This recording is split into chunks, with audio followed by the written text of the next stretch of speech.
the Elimination Chamber. So let's get into it. Kabuki Warriors, right? Kabuki Warriors versus Indy Hartwell and Candice LeRae. I could have bet my life on who was going to win this one. From the moment it was announced, it was just because Indy Hartwell is an Aussie. They were just looking to get more of their Aussie team in front of the Aussies. Right. That's the only reason the match happened. From the moment the match started, there was no question. There was never any doubt how that one was going to go. Right. Do we have name tags? Well, not on my shirt, no, and also not on the not on the chat windows. But you know what? That's a really good idea. So, Dresh, you and I are basically the tech guys. We'll work on that for next show. I'm sure you know how to do that. So yeah, it's just add an overlay. It's easy enough. For anybody who hasn't, who missed the beginning, I'll go ahead and reintroduce ourselves. Big Tasty here. Big T is what people call me. Dreshin over here, and then we have Hanji Manji down below, or we call him G. So if y'all have any questions for either one of us in particular, please feel free. We will. I think we're all monitoring the chat, right? So we'll shout it out and answer. So Kabuki Warriors and Indy Hartwell versus Indy Hartwell and Candice LeRae. It was nice, like you were saying, Dresh.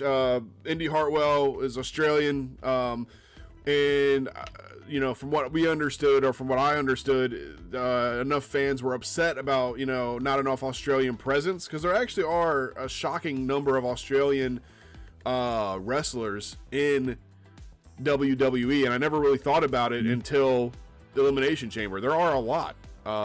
And even Nia Jax, by the way. We'll obviously talk about Nia later. Nia Jax is also Australia born, which I did not know. Yeah. Didn't know that either. Yeah, so very, very interesting. Anyway, so some of the notes that I took, Indy Hartwell, obviously in her hometown, we went over that. Good heel work by the Warriors, I thought. They kept Candice LeRae isolated and beat up on her for most of the match. Obviously, Indy being in her hometown, being in her home country, Australia, she's going to get the hot tag. Obviously, Indy gets the hot tag at some point. She gets a great pop in her hometown, but it doesn't matter because the Kabuki Warriors end up retaining via the insane elbow to Miss Candice LeRae. Again, Indy doesn't lose the match, so she can still look strong in her home. Or well, she doesn't get pinned in the match, so she can still look strong in her hometown. All that kind of work makes sense. All right, so then we get into the Elimination Chamber match. So I tried to do highlights. I tried to do some stuff that happened with each woman entering. Let's talk about it overall real quick, though. Overall, what did you guys think of the women's match? I wasn't impressed. I'm sorry. Whew. I didn't like. There was no hype for it. If I had slept through it and gone, oh crap, I'm late, and then watched it in the rerun, I'd have been like, damn, I was glad I slept in. Oh, you're killing me. It really, to me, no. It wasn't there. Like, Tiffany Stratton rocked worlds. All right, I'll give her that. She showed up. She definitely showed up. But past that, I wasn't impressed. I tend to agree with you with that because, Tiffany Stratton was basically the highlight of that. I didn't see much from Raquel, which was a shocker. Because, I'm thinking, all right, she's coming back from injury. They give her something, some big pop, some granted. Like, if she would have eliminated Bianca, that would have been good, That would have been good for her. But didn't get anything like that. Like I said, as I predicted, I was like, Becky Lynch is going. She got too much TV time. I read that like a book. I was like, she's in front of the camera a lot. Yep. She came out with a hat on. And talked about it. All right, she's winning. What was funny is when Becky Lynch came out, I was talking in one of my on one of the Discord servers that I'm a part of, and I immediately was like, yep, she's got new gear. She's going over. Done. Got new gear, it's going over. That's how it goes in wrestling, man. You get new gear that's like over the top, and that's it. You're done. You're going over. You're winning. So obviously we start off the match with Naomi and Becky Lynch. In the beginning, there's a lot of quick pinfalls, a lot of tit for tat wrestling. Really, they're just kind of making like they're kind of biding their time for the next worker to kind of get in, right? Naomi hits her split leg drop off the cage, which I thought was really cool. That was kind of the only thing of note that happened between just them two. Then obviously it was Tiffy time. Tiffany Stratton enters. She's using her gymnastics on Naomi and Becky out the gate. She's doing flips from corner to corner. The crowd loved Tiffany, by the way, and I saw Tiffany do an interview with What Culture Wrestling.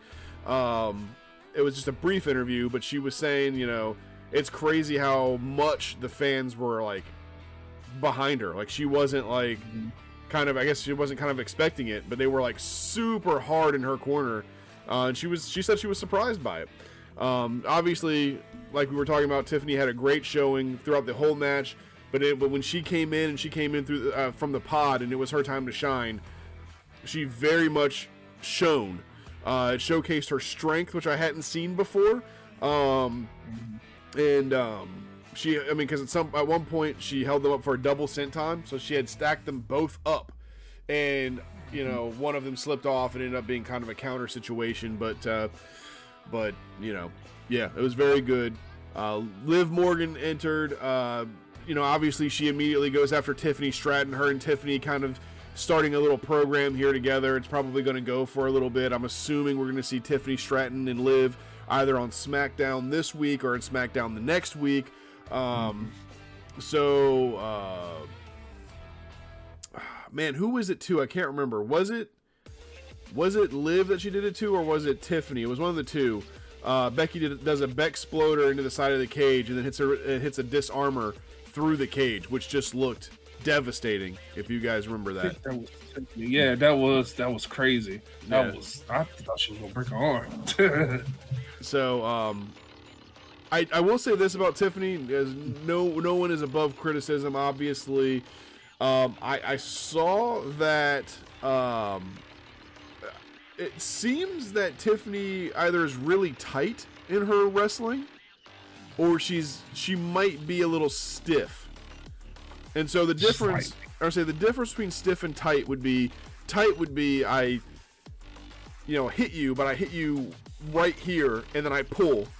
And obviously stiff would be I push in a little bit and I potato you a little bit, right? So I kind of saw it when she hit Liv, and I talked about it last week. I was like, oh man, that was a real hit, and Liv was pissed. When I watched it back, I kind of thought the same thing, but I was like, maybe she's just like a very tight worker.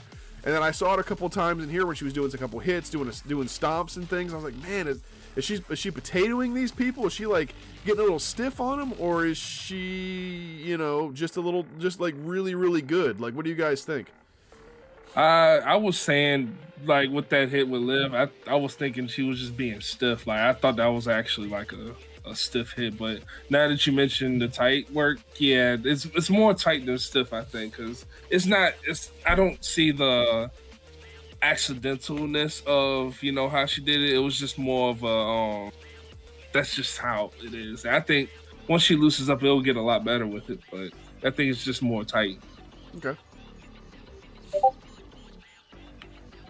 So at that point, we have Raquel entering. So, obviously, Raquel's whole thing is her strength, right?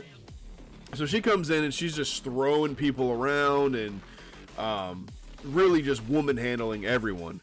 The biggest thing that I got from Raquel, and it's funny because, I love the Elimination Chamber match, but going through my notes and, kind of saying everything out loud, I'm just like, with Raquel, I have the least notes on Raquel. The biggest thing that I saw her do was she did the fall away slam over the ropes into the ring. She grabbed Becky, did the, how Scott Hall would do his fall away slam. Well, she did that to Becky, threw her over the top rope. So I was like, that was pretty dope. And outside of that, she did have other feats of strength that she did, but it was like, all right. Yeah, give me something else, we know you're strong. Do something else with it. Yeah, right. As a side note, did you notice she had no makeup on? Oh yeah, yeah. That was very part. much talked about in the one server that I was on as well. Which, by the way, are we able to queue up an invite to our Discord server? Maybe we can get some other wrestling fans on that, and we can do some just random WWE talk during the week as well. And also, it would be nice if we could go through that and like maybe do questions or something like that for our server. And then, you know what I mean? We can pull questions and do questions at the end. I think it would be cool. Maybe something we can work on. But anyway, so Bianca enters. Bianca goes right after Tiffany again. She eventually kind of gets her hands on everybody. Obviously, she's taking advantage of like the hot enter from the pod. They really didn't like Tiffany, and it was funny because I thought that they didn't like Tiffany because she was like the call-up from NXT, whatever. And then the way they're building Tiffany is they don't like Tiffany because she's actually a legitimate threat. And I like that. I liked that swerved me. Like I said, like baby Charlotte Flair right there. That's what I see. I swear it's baby Charlotte Flair. So when Charlotte Flair gets back, hey, crucify me. Baby Charlotte Flair. When Charlotte Flair gets back, I see them two working in the program. And it's going to be great. Okay. I'll actually be looking forward for that. Okay. I would actually like to see that too now that you mentioned that. Mm-hmm. Bianca got a massive DDT on Raquel on the outside, so the reason I mentioned that is Raquel picks Bianca up into like a suplex, right? The suplex her on the outside, bounces off the ropes, kind of bounces off the cage, and Bianca's like, nah, screw that. Boom, hits her with a mean DDT. It was fantastic. So Liv, let's see, we have Liv doing a seated senton on Raquel from the pod.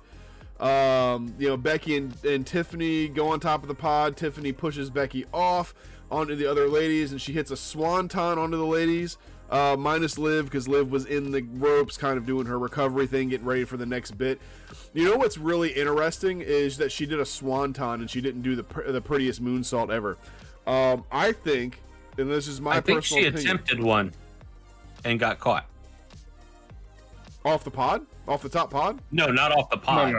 No, in the ring. I think she attempted to do one and got countered. So I honestly think she has a little bit of a fear of falling, which there's nothing wrong with that, obviously. It's something that she's going to probably have to get over, but she held on for the power bomb.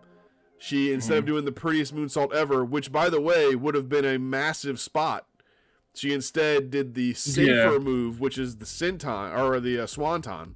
So maybe a little bit of fear of heights there going on, like a Shelton Benjamin after he had that fall. If you guys know what I mean, you remember that fall he had, and then after that he didn't do anything high risk anymore. but can you blame him for that? Like, no, it was a bad fall. That was bad. That was horrible. Yeah. I don't blame him for, like, you know what? I'm not doing that no more. But before that, man, that dude was doing things everywhere. Like everywhere. Yeah. And then he had that one mess up, lost all that confidence, gone. That's all it takes. That is legit all it takes. But man, yeah, I remember that fall was devastating. Every time I look at it, it sends a chill up my spine, man. Yep. God. So obviously we'll get the eliminations. Liv eliminates Tiffany. Bianca eliminates Raquel with the KOD. Liv rolls up and eliminates Bianca. Becky immediately after that. By the way, I should probably give this a little bit more of context. So Liv rolls up Bianca, hits it, and then literally and eliminates her, and then immediately like Liv stands up, turns around, and Becky said, "Yeah, you're done. Manhandle slam, done." And Becky wins again, obviously via the manhandle slam, eliminating Liv Morgan. I don't like it. Obviously, I chose Bianca. I said I wanted Bianca to win. I believe it was it Dresh? You wanted Liv to win. Yep. You called Becky. I was hoping for the swerve. I was hoping there would be a swerve here. There just wasn't. No, there was no swerving that night. Like I said, too much TV time. New gear. It all pointed to Becky. I just didn't want to believe it, man. I didn't want to believe it. And I would have loved to see Liv have gone, but Liv is going to be in a program with Tiffany for a minute. It's obvious. So this is going to move us on to Tyler Bate and Pete Dunne versus the Judgment Day.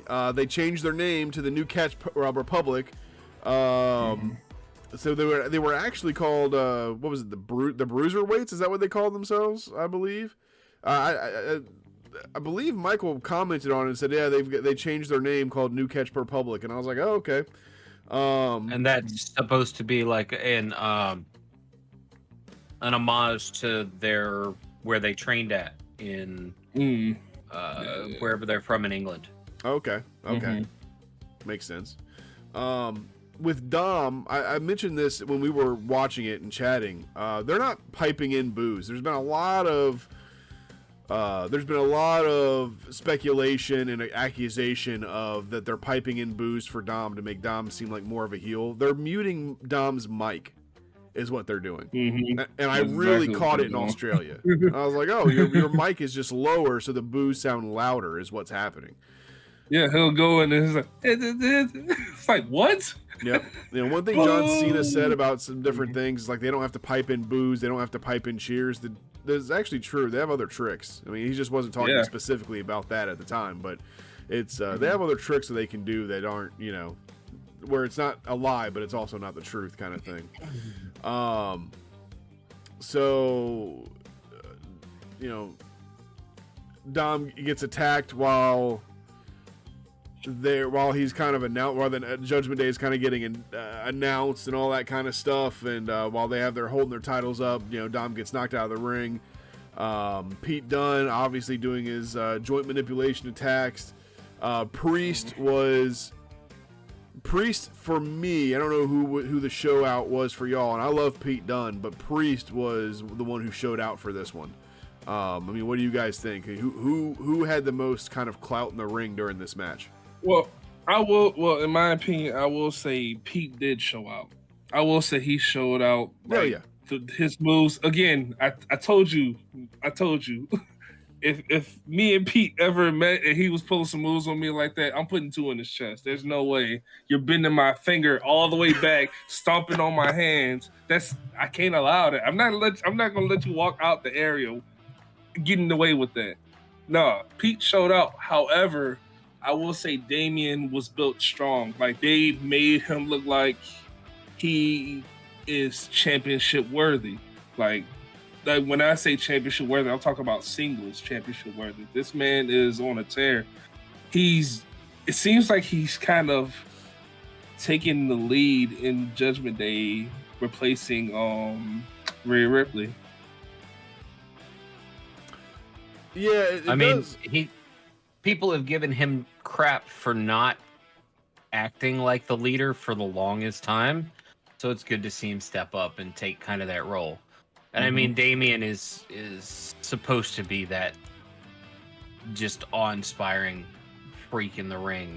He doesn't have the agility moves. He doesn't go up on the top rope. He's that man that walks in, puts a boot in your face, and then walks the hell back out. Absolutely. Well, I will also say that the Judgment Day technically kind of had 3 leaders in a sense, because I mean, when they got rid of Edge, Finn Balor was the supposed new leader at some point in time. Yep. And then all of a sudden it switched to Rhea, and now it's at Damian. So while we're on the whole match, I would like to make note. I don't know if there's anything behind it or just scheduling or what, but JD wasn't there. He didn't need to be. JD, but the Judgment Day came out without him. See what I'm saying? The Judgment Day came out down a man. Yeah, can I tell y'all that I didn't miss him for 1 second? Well, I mean, look, their 5th man was in Austria, so the pseudo Truth. 5th man. Oh, that was good. Yeah. By the way, our Truth went to Austria instead of Australia, guys. In case y'all missed that on TikTok. Good old our Truth, man. But as far as the match, I mean, yeah, you think you're right. Pete Dunne showed out. I really, honestly, I wasn't impressed with Judgment Day's effort that they put into the match. It almost felt like they were just kind of going through the motions with it, you know. Mm-hmm.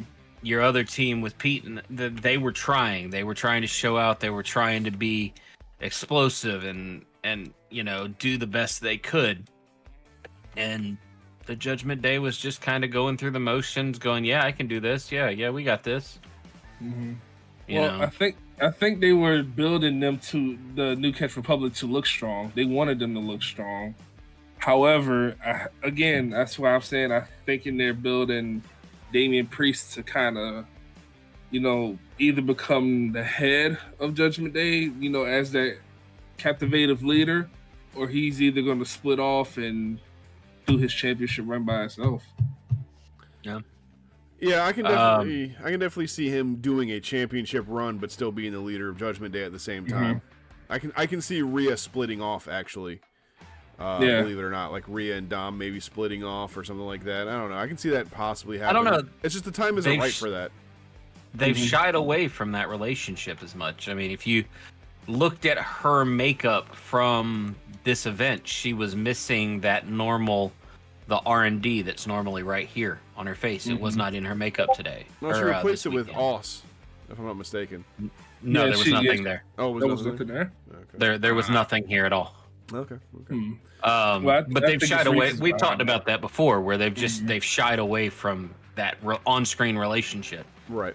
But yeah, I thought it was interesting that JD wasn't there, and then the camera cut with the camera cut out with the Dom. When Dom got ejected was interesting. Yeah. I actually, and I didn't keep it done up, but there was a TikTok. A fan had a video they posted from right there from when the cameras cut out, so you could see what actually happened. Yeah, the Dom getting flipped the bird by everybody. Yep. Yeah, that was good. So let's see. Another couple things. Obviously, Pete Dunne got a good hot tag. Hits a moonsault to the outside. The Judgment Day.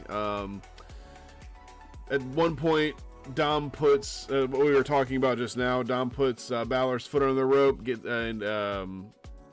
and he gets kicked out. Obviously, all the fans give him the bird to salute him on the way out. Priest got his tail kicked by the New Catch Republic for about 5 minutes before Finn got involved again. And I think this is where Finn, if anybody didn't know, Finn kind of hurt his finger a little bit. It was bleeding a little bit. He sold it at the end of the match. I think that he fell down to kind of like get that. I think it was more than just a normal hot tag work, beat up the villain, whatever kind of thing. I think it was Finn was hurt, and I think people were probably checking on him out on the outside. I'll have to watch it back to see if I can see any of that, but definitely that's what I think was happening.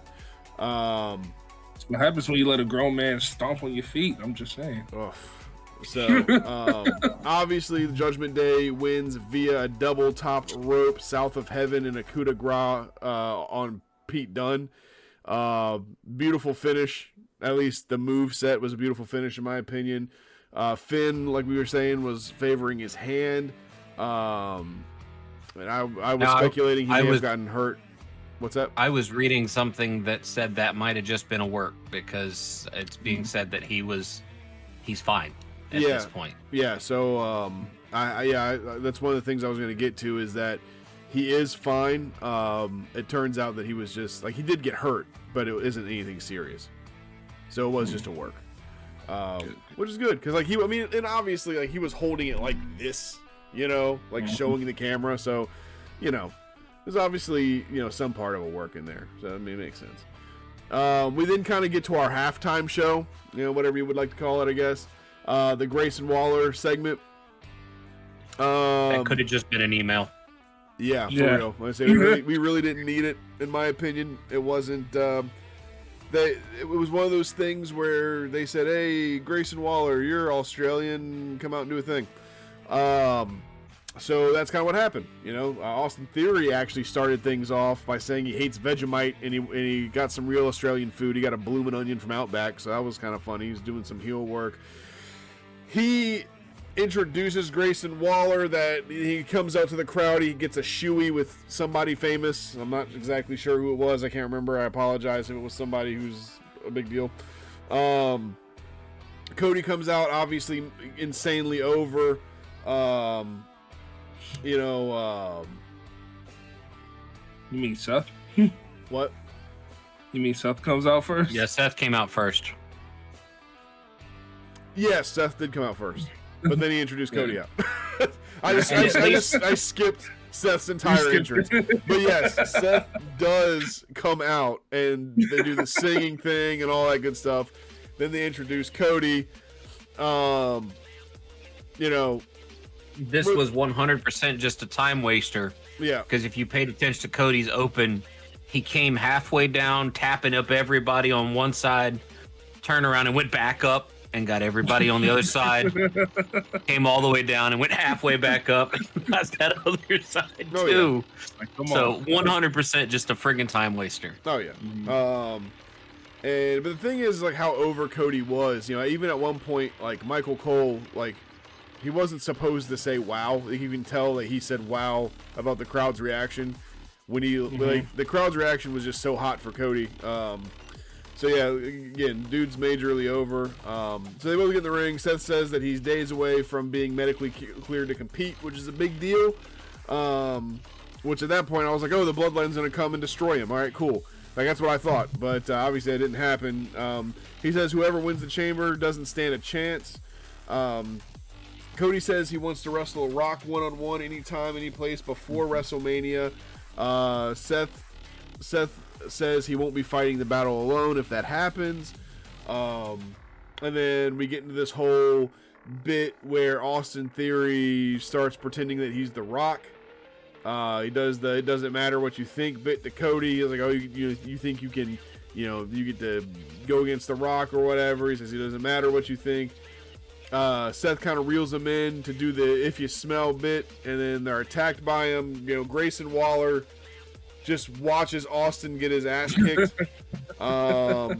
They baited Austin into, Seth got to do his jacket off jokes on a PLE. Oh yeah, he did. He did tell Austin. Austin Theory to jack it off. Jack it off. He said, "Come on, man, jack it off." Which he was just telling him to take his jacket off, but it was funny. Yeah. This is Seth we're talking about. But we get a Cody Cutter, we get a curb stomp, and like that's it. It's crazy. That's crazy. I know. Where was Jimmy? Where was Solo? Where was the Hoods Up? Where were they at? I would say it was crazy to me that the entire bloodline didn't go. Nobody showed up. And you know what's crazy about that is after that segment, I was like, all right, well, Triple H said The Rock won't be there, but you know what? This is going to be so good that The Rock won't need to be here, which we'll talk about, like, overall thoughts or whatever at the end. But, like, that's crazy. That's a bold thing to say and then not deliver on, in my opinion. That's all I'll say for now. So, men's Elimination Chamber match. We get to go into this. KO is the first to come out, and I'm only mentioning that because anybody who has watched the Elimination Chamber knows that KO was a freaking psycho during this match. Just insane, like yelling, screaming, doing like an Ultimate Warrior bit on the cage. Headbutting Lexan. He gets in the pod and he's yelling at the guy. He's like, shut the pod. I'm like, Jesus Christ.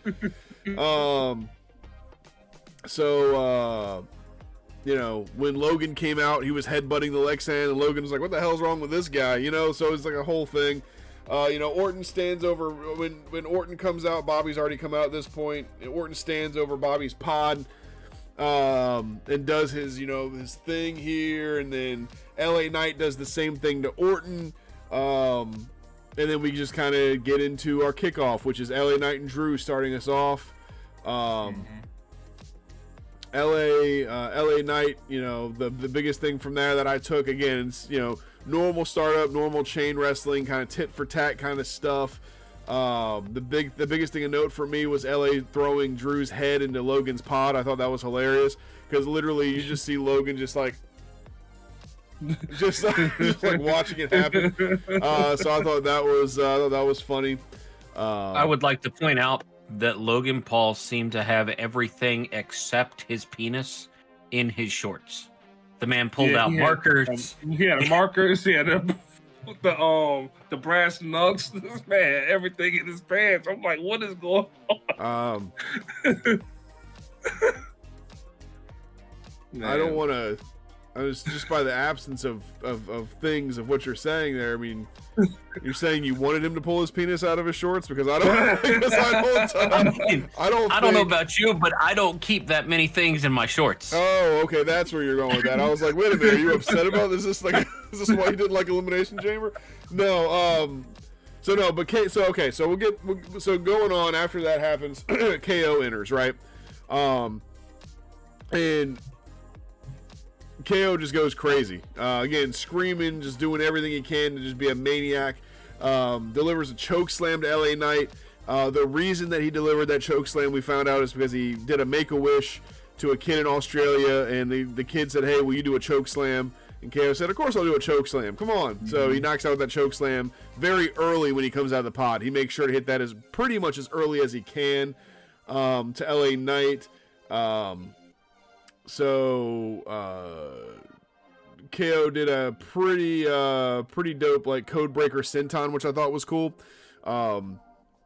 Basically he did a code breaker, I believe it was on LA Knight, while he was doing a senton to Drew at the same time. Maybe it was the other way around, but either way it was awesome.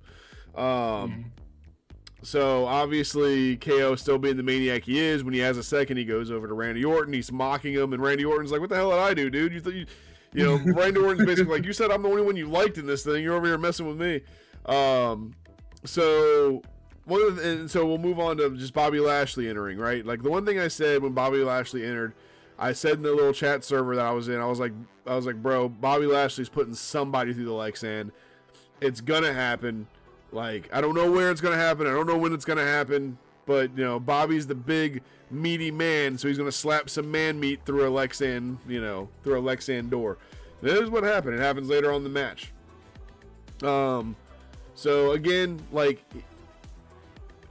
he did show strength. He did show dominance. He did have a hot tag kind of run when he came out of the pod. But the thing with it is that it just felt weird that he was in the match. He had no real active story with anybody in the match, and it's just like he was there. Everybody else had a purpose. They had to build Bobby a purpose literally 15 hours before the Elimination Chamber match. They're like, "Oh, put him in a match with Drew."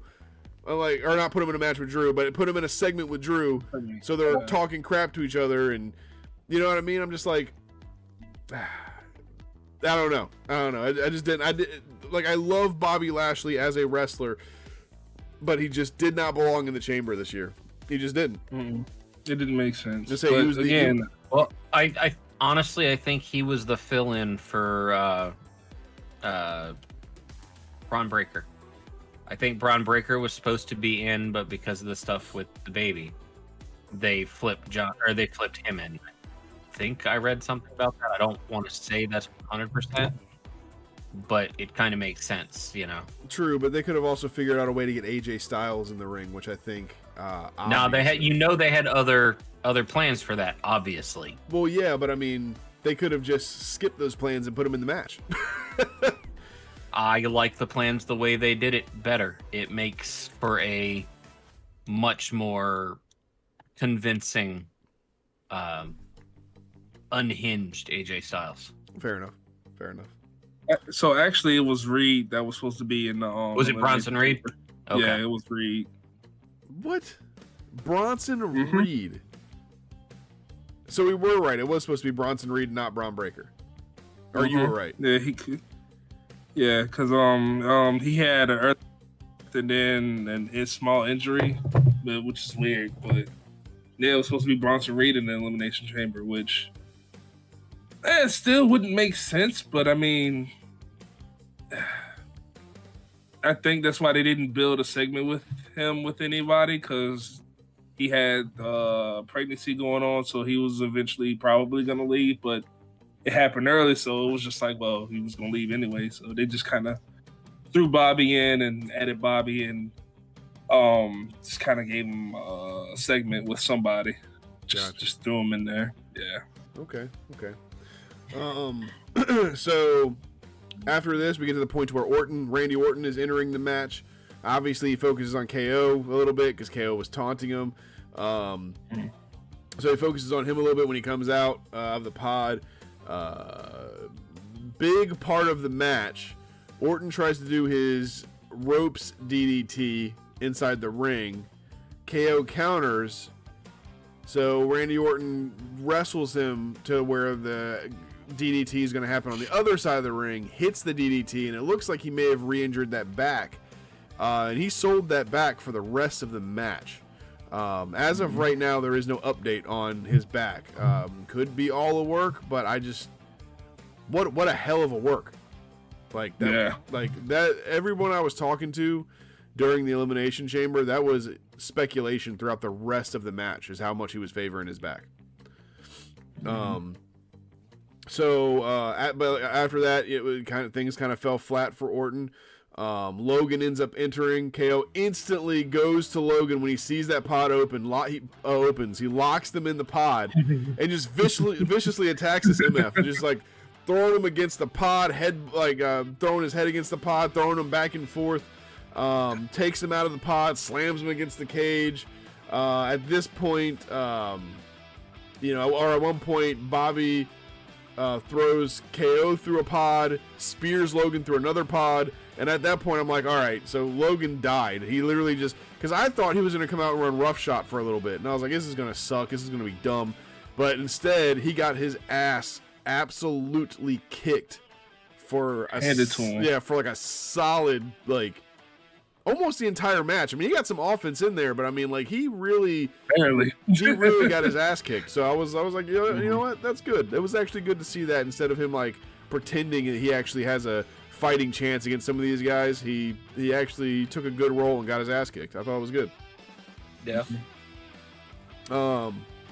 So after that, obviously, Logan was the last to enter. So we have our final run. Just some of the notes that I made was, Drew eliminates Lashley via the Claymore. I called Drew being first eliminated. I think we all knew it was going to happen. AJ runs in and attacks LA Knight with a chair. Does a style clash on the chair. I'm pretty sure everybody was kind of upset about this, but it started a new feud. So, building off of the slightly old, feud. Yeah, not a new feud, but you know what I mean. So we got a feud going on now that's going to go to WrestleMania. Obviously, Drew ends up eliminating LA Knight because of that. Orton eliminates KO via the RKO. Orton eliminates Paul via the RKO. Logan Paul, I should say. Logan Paul. So I should also say, yes, one of the best matches was when Logan Paul had the brass knucks, and he's pumping the knucks, and he's like, yeah, I brought him. And Randy Orton's like, all right, cool. Bam. Done. Bam. Logan doesn't get out of the ring, and WWE actually did a very good job making you not realize that Logan hadn't got out of the ring. No. Logan had gotten out of the ring. The fucking ring rep that was supposed to be watching the door evidently was drunk off his ass, because that's two wrestlers that weren't supposed to be in that ring that were in that ring, and the door was wide the hell open. That motherfucker needs his ass beat. He need to be fine. This ref was out of control, I guess. Yeah. If you look over when Logan Paul comes back in, you can see the door is wide the hell open. Yeah. Just letting anybody. He's like, So obviously, what ends up happening is that there's a little bit of back and forth between Drew and Randy. But Drew wins by eliminating Orton via Logan Paul just knocking him the hell out with the brass knucks. Orton had it in the bag. And now we have what I believe is going to be and we can speculate as time goes on, but I believe it's going to be KO versus Logan Paul versus Randy Orton for the United States title. I believe that is going to be the match. I'm very excited about that.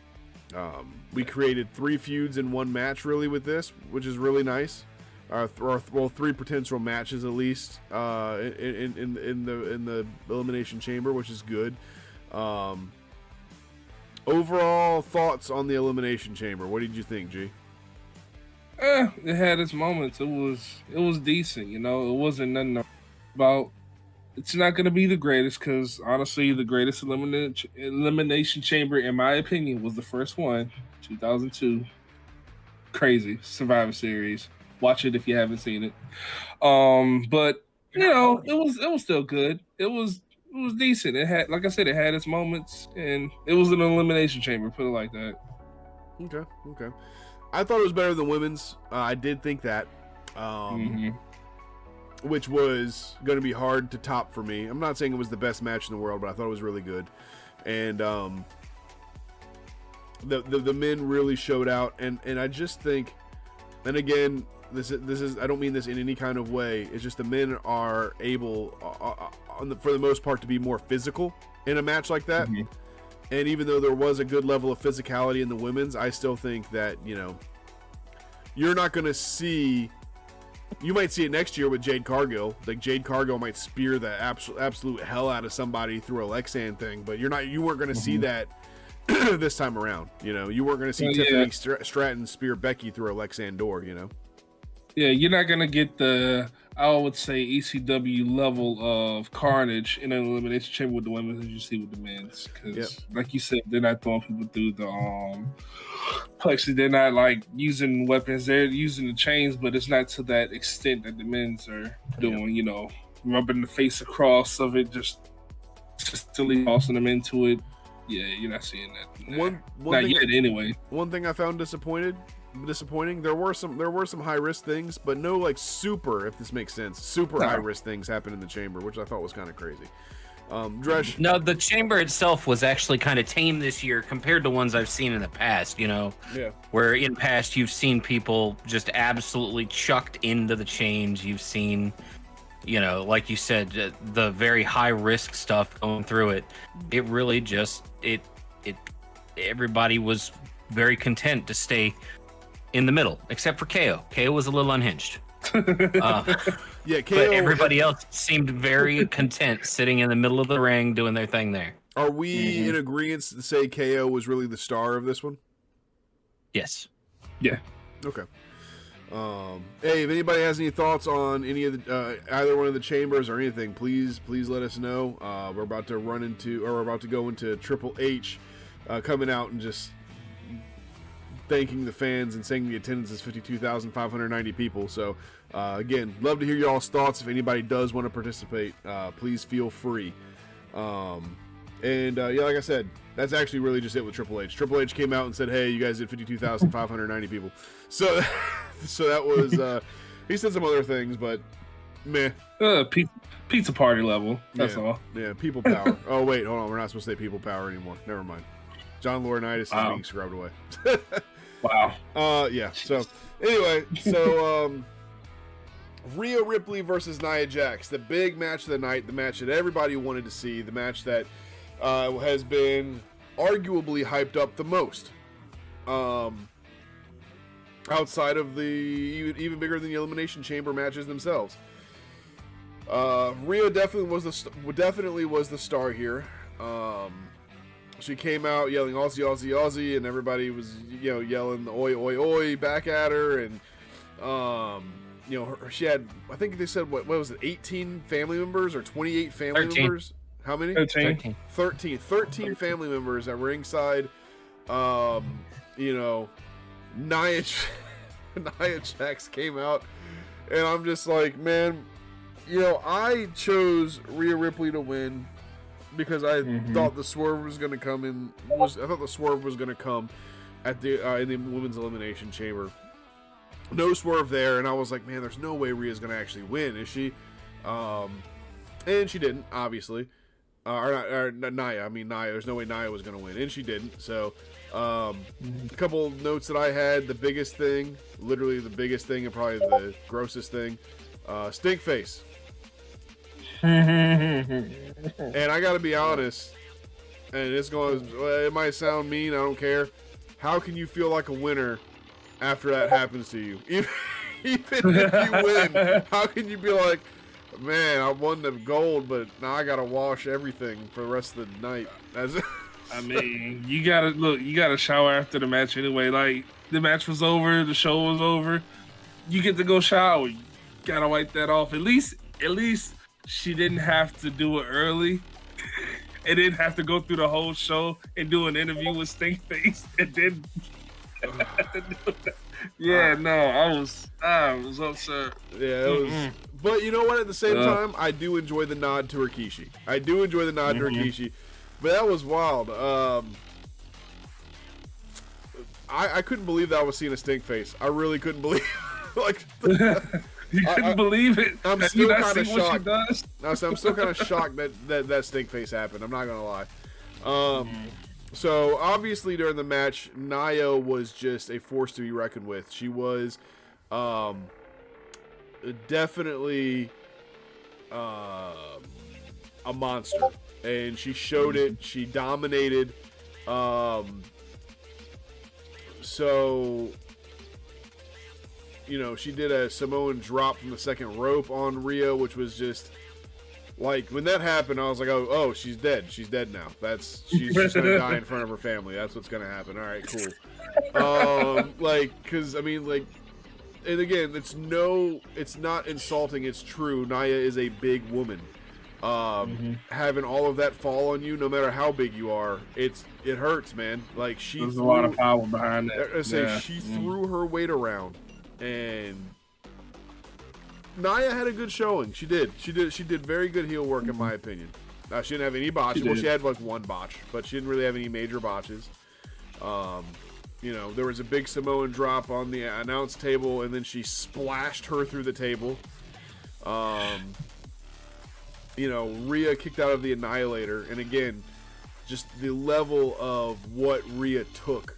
I was like, oh, it's like either it's going to be a major triumph or Rhea's going to lose because she's taking all this stuff. I mean, she got the Samoan drop from the top rope. She got the splash through the announcer table, and then Nia sat on her chest. Like, yeah, it was just a lot, man. Body. Just a lot. And then stink face on top of all that. And the stink face on top of all that. She was just getting smothered in way more ways than one. And like, Rhea, after all of that, was still able to come back. She hit a superplex on Nia. 2 attempted riptides. Where, you know, even Michael Cole was like, yo, just there's some things that aren't physically possible. Look, he legit said, no way in hell. Yeah, he did. No way in hell. Corey Graves told her like it was, man. He said no, like, first time he said no way in hell, and the second time he's like, why does she keep trying this? And then the third time, like, when she hit it, that was a good job by the commentators, because when she hit it, like, obviously she was gonna hit it at one point. I was like, okay, Rhea's going over. So like, when she did hit it, I was like, wow, that was impressive as hell. And then she didn't get all of it. Let's be honest. She didn't get it all. You can't. You can't. No. Bro, when she was doing the superplex off the rope? You see her sit there and fumble, like she was literally with this hand fumbling, trying to find something to grab because she couldn't get her hand around his thigh to make sure she had a grip. Right, she was reaching. Like, there's no way. Like Corey said, no way in hell. Like, just like I'm not trying to be mean to Nia at all. I'm just saying Rhea tried like 3-4 times to grab something before she finally just grabbed a good bit of her outfit as her hold and just prayed as she went over. Yep. Well, that's why in wrestling you gotta trust your opponent, man, because Nia got over like she was supposed to. And that was the other thing that I was afraid of. I was like, man, if Nia kind of like sandbags her, this is going to be bad. But no, Nia did very well. And so obviously Rhea Ripley wins via the Riptide. Amazing ovation, obviously. Amazing celebration. She goes and celebrates with her family. Very a good ending to an otherwise dull show. Yeah. And that's where we get to me saying,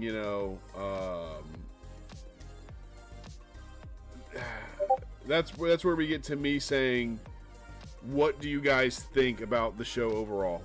So give me your overview of how what you guys feel. If I had to rate it out of 10, It's getting a 5 from me. Woo! All right, I'm gonna let you explain that. Have at it. The 5, bro. There's nothing there. There was no moments, none of that. There was just okay. Yep. Well, I called this a week ago. Yeah, I called that a week ago. Oh, well, all right. I got that one a little bit wrong, but it makes sense. There was no out of nowhere stuff. There was no. The only surprise of the night was an AJ Styles showing up out of nowhere and beating the living crap out of Knight. And maybe KO's Koala. I don't know how he's getting that through customs. Man, if he shows up on Raw with that thing. Some questions. Yeah. But no, it was very... I think the term the kids currently use is it was just very mid. Yep, that's the exact word I was looking for. It almost, like I said, that friggin' the whole segment with Waller could have been an email. The whole fucking pay-per-view almost could have been an email. I just wasn't impressed. This was very meh to me. Meh. Yeah, I tend to agree. Like I will say, I'd give it a 6 just because I'm nice. Like Josh said, there's nothing major here. There was no exciting stuff. It just kind of it added more to storylines, and we're gonna get a couple of beefs that are gonna come out of this. And it showed out some superstars. We had Tiffany Stratton showed out. We had Pete Dunne show out. Again, the build for Damian Priest to be a champion soon, maybe, because again, the tag team where he got his butt kicked, but they normally do that to heel champions. It's always the double team on those heel champions or monsters. So either way, good showing on that. Just kind of it was good. It was something to watch. Was it worth waking up at 3:30 in the morning for it? No.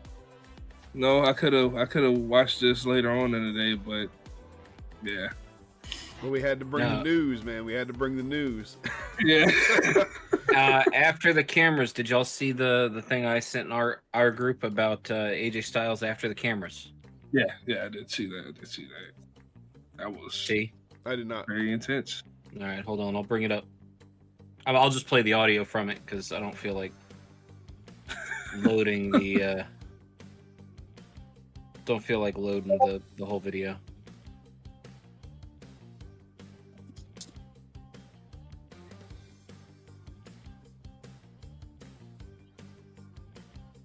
Not just winning anymore. I'm gonna hurt.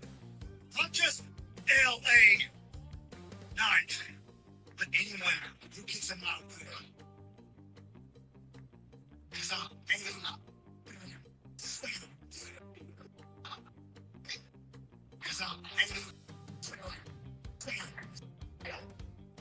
I will say that was the worst audio quality I've ever heard in my entire life. So, I mean, it really wasn't that good audio quality in the video clip. But basically, he says he's going to hurt, not just beat, but hurt anyone that gets in his way, not just LA Knight, because he's AJ Styles. Sounds like somebody's already doing guitar situation, just throwing it out there.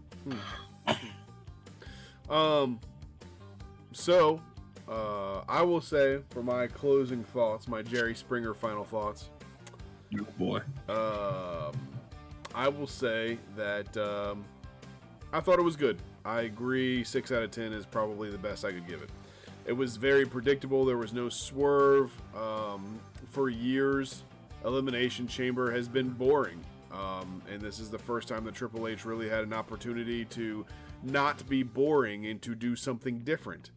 And he did not do that.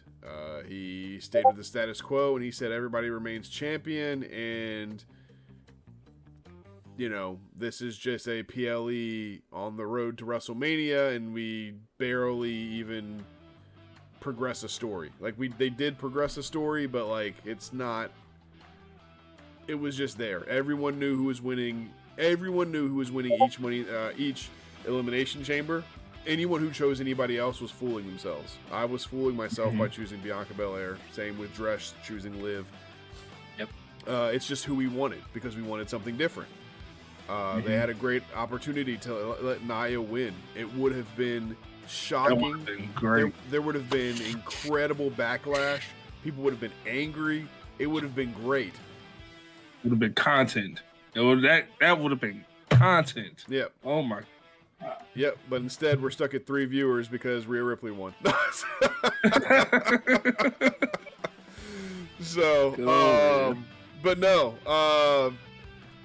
Yeah, that is my overall thing. Now, where we're going. I always like to talk about where we're going at the end of this. So, I would like to mention that it is February 25th, and to everybody who has been so loyal to us and viewing things either after the fact or staying with us live, I really appreciate you guys. Definitely. We are going to be on Spotify, maybe not next week, but the week after. I might actually be able to get us on multiple platforms, wherever you get your podcast from, so we'd be able to say that, which would be really nice. I have an interview with a local legend, a local wrestler legend coming up. I'm not going to drop their name until the Thursday show, and then they will be our first upload. That interview will be the first upload on Spotify. As long with all of our other podcasts will be up following that, but the interview I want to be first. Will also be available on YouTube, which our YouTube is in the link. So my spiel is, if you want good news, if you want good reviews, if you want good interviews, you come here to It's All a Work podcast, because like I said, we're going to the top. We're not there yet. Everyone starts at the bottom, but guess what? We don't give up, baby. Let's go. It's been me, your boy Big T. It's been your boy over here, Dreshin, and my man, Hanji Manji. Have a good night. We will see you Thursday at 8 p.m. Standard Eastern Time. Have a great night. We out.